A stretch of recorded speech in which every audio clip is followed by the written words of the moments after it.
Well, Mitt Romney has just come from his vacation home in Wolfboro, New Hampshire, to talk to reporters. He said that the jobs report this morning is, quote, another kick in the gut to middle-class families. He calls the jobs rate disturbing and troubling. David Lindsey, tell us what the government reported just an hour ago. Well, 80,000 jobs created and 8.2% unemployment rate. This is not to be confused with a good report. This is following a trend of dismal numbers, but I think the question for the campaign, as it pertains to the campaign, is whether it changes the narrative, and I don't think it does. Really, it continues.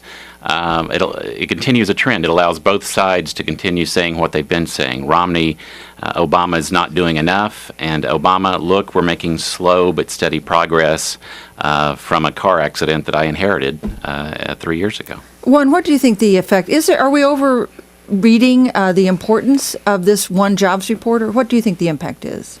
Well, when you said disappointing, I was struck by it because I think there was the fear that the numbers could go up, the jobless rate could go up, and that's what people really follow. I think for most Americans, they just want to know what the jobless number is.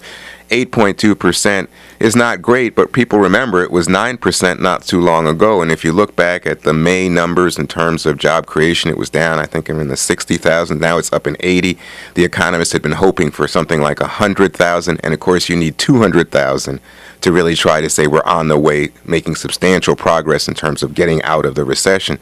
But in terms of your specific question, the political narrative that I follow, I think people are anxious about the economy, about their savings, pensions, vacations this time of year, and I don't think that goes away. I think that that's just going to be the way it is unless you see some dramatic shift in the numbers between now and, let's say, October.